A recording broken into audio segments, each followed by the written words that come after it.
You know, here on AutoTechTV, we like to cover subjects that pertain to safety. In this episode, we will dive into what happens when cars collide. The idea is to bust myths because we really don't have a clear idea of the tremendous forces that come into play when there is a collision. And many people believe that vehicles of a more classic generation were safer than today's vehicles. That is absolutely false. So we will try to show you this and show it with images.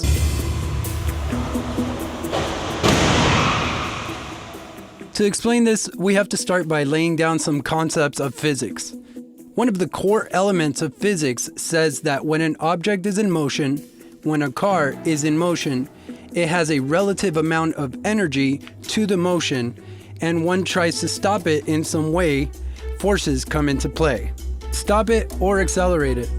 Those forces that appear when there are changes in velocity are proportional to the mass of the vehicle and the amount of change in momentum. What is acceleration? Acceleration is the measure of at what speed these changes of motion happen. There is acceleration and deceleration, which are the same but different. The bigger the change in velocity, or how abrupt is that change in velocity, the greater forces of acceleration that will be present. Consequently, force and mass plus acceleration for the same amount of mass, when the acceleration or deceleration grows, and grows a lot, the forces that appear are directly proportionate. One thing is coming at a certain rate of speed and braking, and it takes 2 or 3 seconds to stop the car, and another is when there is an impact and that deceleration happens in a fraction of a second. In these times that are so short, we will encounter forces that are brutal, that the body is incapable of surviving, incapable of enduring. You are seeing some terrible images. If you look closely, you see that the vehicles from an older age, for example, this Chevrolet Impala next to a Chevrolet from 2010. Look at the difference we see. The Impala had everything. The metal chassis, you would think that this was so strong, robust. In this case, the driver does not survive. We have to stop with this story that these older cars were safer than newer cars. Why? And up to what speed can we survive an impact in a car? A lot has to do with the way the car is impacted, but generally speaking, all these crashes you see are done at 64 kilometers per hour or 40 miles per hour. Why at this speed? Why not at 120 or 130? What happens is, it has been proven through many tests that the human body cannot survive the decelerational forces that manifest when the impact happens at more than 40 miles per hour. In exceptional circumstances, we can survive up to 100 kilometers per hour or around 62 miles an hour. But normally, the common point is around 40 miles per hour. So what's the idea?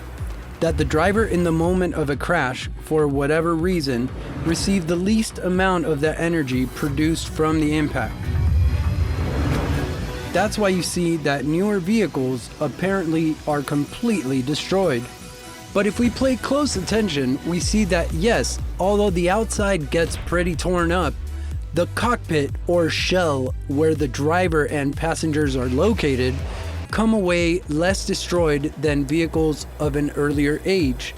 And that is exactly the goal, that the pieces that are breaking are absorbing all that energy, and it is completely designed that way, so that the cockpit or cage, if you will deform the least amount possible and you are affected the least amount possible. If we add other accessories to that allow all those forces to dissipate the most possible, talking about seatbelts, talking about airbags, your probabilities of survival increase immensely. When the car is lacking in these areas, there appear, let's say, impacts. Remember, you are traveling at the exact same speed as the vehicle, and at the moment of impact, the idea is for you to be the least affected by it, that the forces created dissipate in the quickest time possible, that the deceleration be to the smallest degree possible so that you can survive. Without these things, it is hard to accomplish it.